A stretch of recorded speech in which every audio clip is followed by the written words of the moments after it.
Good morning. Tuesday morning, June 2nd. I want to welcome you here this morning for our morning devotional time in the Psalms. Good morning, Sally. Good to see you this morning. Welcome. We're going to be in Psalm 2 today. Good morning, Wendy and Jeremy, Daryl and Suzanne, Keith and Denise. Good morning. Steve and Lisa, good morning. Welcome this morning, everybody. Brittany, good to see your name in there. Good morning to you. Debbie King, good morning. Steve Hauser and Andrea, good morning. Hey, Brother Michael, good morning. And Kim, good morning. It's another one of those beautiful spring mornings. Karen, Faust, good morning. Mike and Joe, welcome this morning.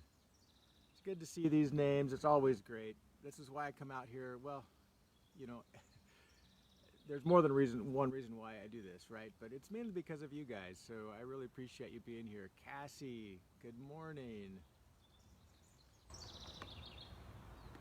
I really miss meeting together in person. So this morning time has really been helpful to me, and to see your greetings. And I hear about so many more who listen to or watch this live stream later in the day.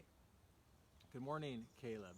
And it always surprises me, there's a number of us who gather at this time who are early risers. Good morning, Deanne. Good to see you this morning. There's my mom there as well.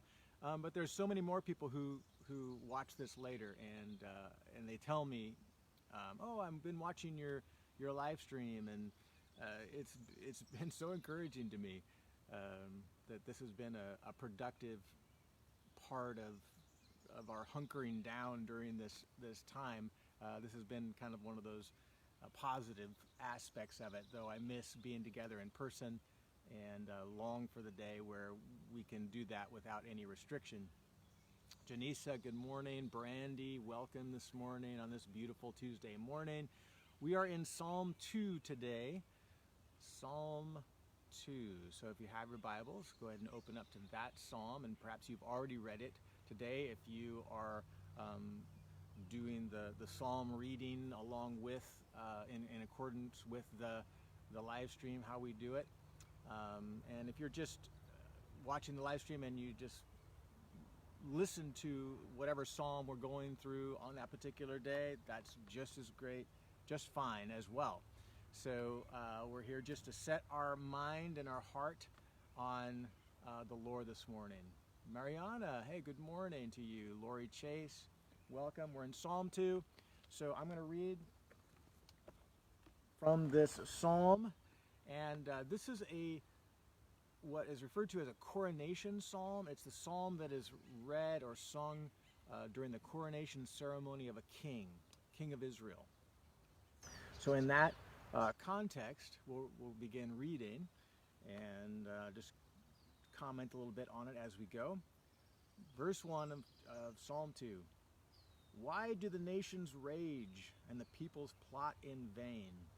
The kings of the earth set themselves, and the rulers take counsel together against the Lord and against his anointed, saying, let us burst their bonds apart and cast away their cords from us. So, why is this read at a coronation psalm of a king, the installment of a king in Israel? Well, when there is a change in regime, a change in power from one king to another king, typically it's a time of instability. This new king is untested. People are trying to decide whether or not they like the new king versus the old king and his policies and so on. It's just traditionally a time of instability. Oh, Carmen is alerting me to the fact that I've once again forgotten to plug my mic in. Is that better, Carmen? It's an amazing thing, I bring the mic here I can see it. It's not a small thing. It's this giant thing on top of my tripod. And the cord is just dangling. Oh, all the likes are going up the screen now. Thank you. You got to keep me. You notice these details and that I don't. So thank you for keeping me alert to that. So should I start over? So in the change of power in a king, there's a time of instability. So any surrounding nations who have had an alliance with the previous king or has been conquered by that king, and they are paying tribute, for instance, and they're subject to that king. When the new king comes into power, those nations say, hey, this is our shot. This is our chance of throwing off these chains, throwing off these fetters. We're not going to pay any more tribute to this new king. We're going to test out our ability to be free from him. And so this is why this psalm begins. Why do the nations rage? Why do they plot against him? Why do the kings take counsel together, saying, "Hey, let's free ourselves"? Well, it's because this is a coronation. It's a new king. And this is a part of this coronation. So here's the response to that in verse 4. He who sits in the heavens laughs. The Lord holds them in derision. So here's God viewing all this. Those kings taking counsel. They're going to free themselves of this new king. They're going to take advantage of this unstable time. And then he, God, who sits in the heavens, will speak to them in his wrath and terrify them in his fury, saying, "As for me, I have set my king on Zion, my holy hill." So God's the one in charge. This new king, though he is untested, God is saying, that's my guy. You fight against him, you fight against me. Why? Because they have a father-son type of relationship. Let's keep reading. Verse 7. I will tell of the decree. The Lord said to me, "You are my son. Today I have begotten you." So this is the special relationship that God has with the human king on the throne, saying, I will be like a father to you, and you will be like a son to me. We'll have this unique household, same household type relationship. So if people fight against you, they fight against me.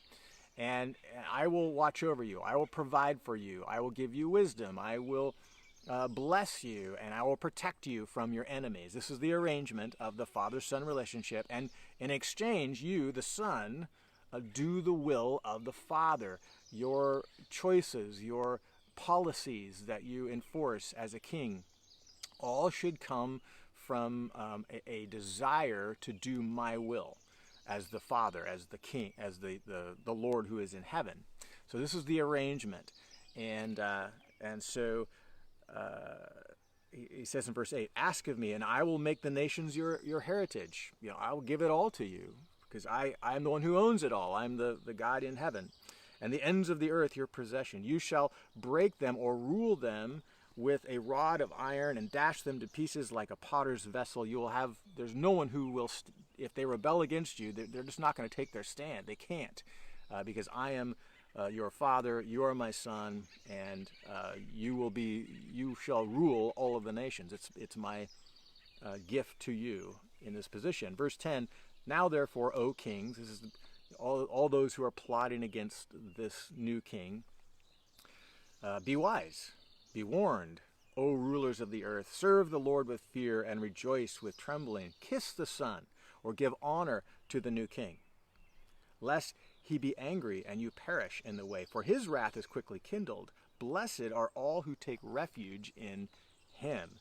So because the new king is in a father-son relationship with the God of the heavens, who dwells in the heavens, who rules over all, if you honor the Son, you're honoring the God. If you rebel against the Son or the new king, you rebel against God. So honor him, and you will be blessed in doing that. So this is the psalm that was read at the coronation of new kings of Israel. But it is applied, as you probably already imagined, because some of these words were familiar to you and they're quoted in the New Testament, as applying to Jesus, who is the king whom God has put in the throne over all. He's the ultimate king. He is the one who ultimately and perfectly does the will of the Father. And God will give him the nations as his inheritance, both as the ultimate savior of all of mankind. Those who take refuge in the Son are blessed, they're forgiven of their sins, and they enter into new life with the Father. You have a relationship with the Son, you have a relationship with the Father, this household relationship. And you rebel against the Son, you rebel against the Father, so you should fear that God's wrath will be kindled against you. Jesus is sitting on a throne in heaven right now, and he is interceding for us who have taken our refuge in him in faith. And at one point, he will rule, and what's the word? He will make justice in the world. I can't think of the right word I'm wanting to say, but there will be justice in the world. That all of those who rebelled will have their proper punishment or discipline for their rebellion. And so when we think about Jesus in the New Testament, so Jesus there's different images that are invoked by Jesus' life on earth when he came the first time, his first advent. And two of those that are prominent in the scriptures are one of a servant, that he came as a servant leader, a servant, a shepherd of God's people. He was with the poor and the oppressed. He ate with sinners, and he was meek and kind and gentle, and took that role. Another image of Jesus is that of a priest. The great high priest who enters into an intercessory relationship for his people. And instead of offering the blood of bulls and goats, that like the Old Testament, which could never take away the sins of humanity, he offered instead his own blood as the sacrificial. He became the sacrificial lamb, and then his blood is able to provide forgiveness for the entire world. So we have these images of servant, we have these images of Christ as the sacrificial lamb, as the great high priest who intercedes on our behalf. And here in the Psalm 2, we see him, the image of the king. And this is the image that is mostly invoked when we see Christ's return. His first advent, he came in weakness as a human being to identify with the weaknesses of mankind. And there's cows coming up the hill. It just distracted me for a second.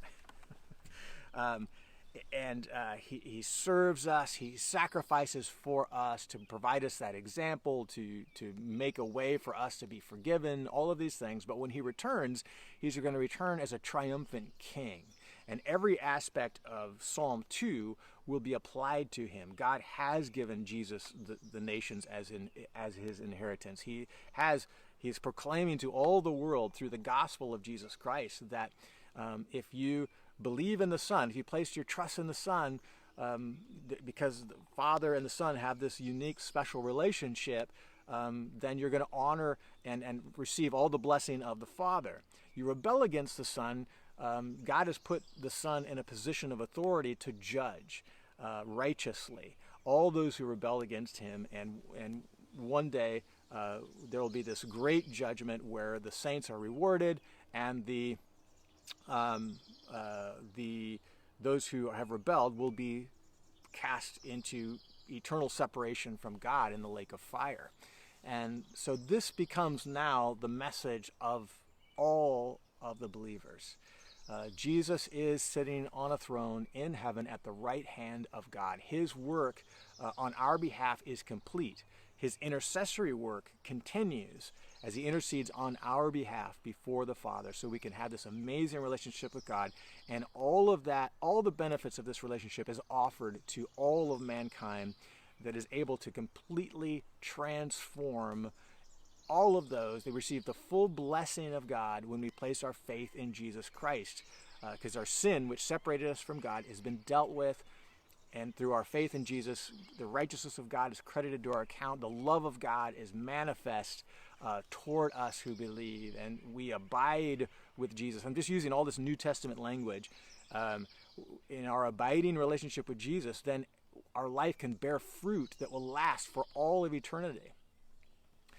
So this is this amazing thing that I rest in as a pastor, particularly because I bear the position and responsibility of a steward. Jesus is the head of the church, and I'm one of the stewards of this local congregation, and I'm faced every single day with my inability to transform anybody's life. I'm just a steward proclaiming the good news of Jesus Christ. And when people place their faith in Jesus, their lives can be transformed. God will build his church through his Son. And so I take great rest and assurance and security when I place myself under the rule of the King, Jesus Christ. And therefore, I can serve in a manner that he served. I can entrust that there are so many things that are outside of my ability to control, both in our local fellowship and people's lives, in our world. I know that God ultimately is in control. And this brings me great comfort in the position that I am in of responsibility for God's flock here locally. That burden feels very heavy at times, but I don't bear that burden ultimately. God does. And so I have to, these kind of passages in Psalm 2 really help me to just say, yes, I'm just keep going forward. It's all about Jesus. It's not about me. I just need to proclaim Jesus. He's the one ultimately ruling. He's the one ultimately that people will answer to and be blessed by when they place their faith in him, or suffer the wrath of the King if they continue to pursue rebellion against him.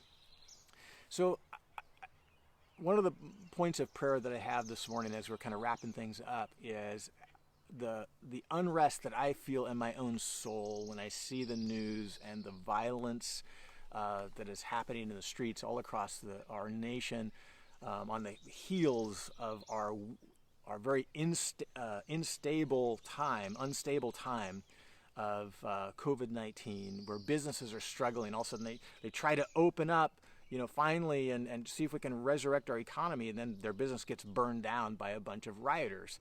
And there's death, there's injury, there's just so much anger flying around. And I that really, my heart grieves. I have so much conflict inwardly when I see that. One human being rising up against another human being, and I recognize the injustice of the death of George Floyd, but I think we also see that mayhem and violence toward other innocent people don't amount to justice that we're all longing for in the world in general. And it just makes the problem worse, and it just grieves my heart. And I have no control over that. The police themselves, the cities themselves, it appears they have little control over that. The only one who can absolutely change and transform individual lives and subsequently an entire culture and a nation is the ones who have put their heart in the hands of Jesus Christ the King. Jesus, who is ruling in a son relationship to the Father, who is sovereign over all, is the only hope in times like in the troubles that we see and experience.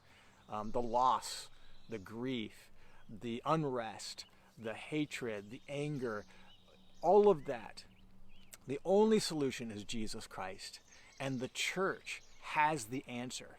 You and I, we have the answer. We have a relationship with Jesus. Not, what should we fear? We don't fear anything in this realm because we know God is on the throne. We know ultimately we will be rewarded for faithfulness, and we have a message of hope to everyone. And that hope we are not put to shame in our hope. We have a confident hope that God will bring about the redemption of all things, all of those who have placed their faith in him, all of creation who is groaning in times like this, ultimately will the reconciliation, the redemption of all things will come about in God's time under the throne of Jesus Christ.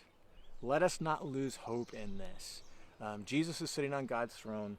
In him we can trust. So have hope today and be encouraged today in this. Be a light today in your proclamation, living out the light of Jesus Christ in your life as you abide in him and proclaiming the hope that is in Jesus Christ alone for our salvation and the salvation of a culture, the salvation of a nation, the salvation of a world. So that's our message for today from Psalm 2. So be blessed in that, and praying for you today.